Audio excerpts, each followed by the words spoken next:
Let's look at another problem. Let's look at B. In B, we have 9x squared plus 6x equals 1. The problem with this quadratic equation is that it doesn't equal 0. So we need to start there. So we'd start there by moving the 1 by subtracting 1 from both sides of the equation.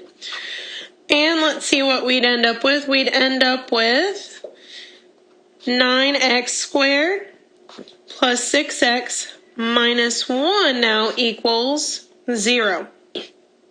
Now, the question is, does it factor?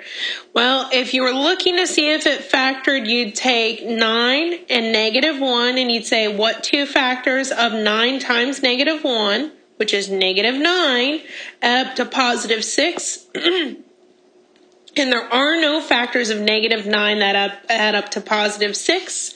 So that's how you know that you are stuck. You cannot factor. You have to use the quadratic formula. The quadratic formula, just as a reminder, uses our A, which is in this case 9, our B, which is in this one a positive 6, and our C, which in this one is a, let's see, negative 1.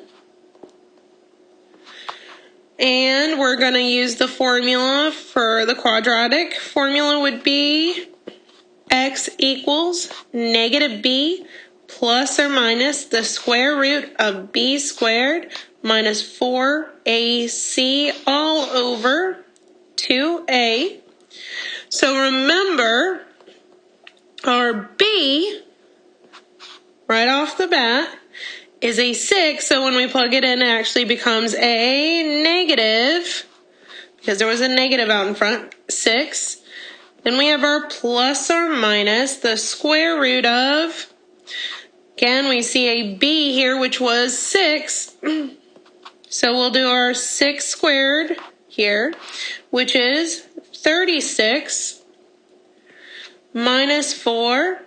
Times your A, which is, well, your A we said was 9, times your C, which was, let's see, our C was negative 1, so times negative 1, all over, let's see, all over your 2A, which is 2 times, again, your A was 9. So your A was 9, so 2 times 9. And let's see what happens here. Well, first we have to start by simplifying what was underneath our square root. And the highest operation that's underneath the square root that we haven't done yet would be the multiplication, which is the 9 times 4 times 1, negative 1 actually. Well, 9 times 4 times 1 would give us a 36, but because we have a negative times a negative, it would end up being a positive 36 that we're adding, or a plus 36. So that would give us negative 6 plus or minus the square root of 36, and then all that multiplication also gave us a plus 36. Let's see, what else do we have? All over, let's see, 2 times 9 is going to give us, well, if you go ahead and do the math there, the 2 times 9 on the bottom will also give us 18.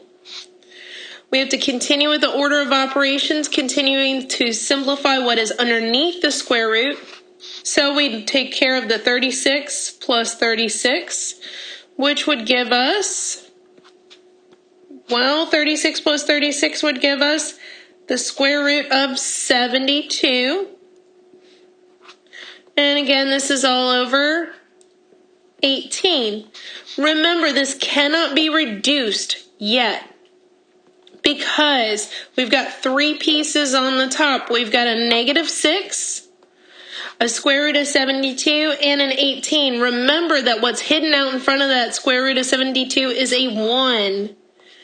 And because of that, we do not have 3 pieces that are divisible by something, at least not yet. But I do have a square root that can be broken down further. I can break down 72 into 36 times 2. How will that help me? Well, let's see. Let's leave everything else alone. We've got negative 6 plus or minus. We've got an 18 on the bottom.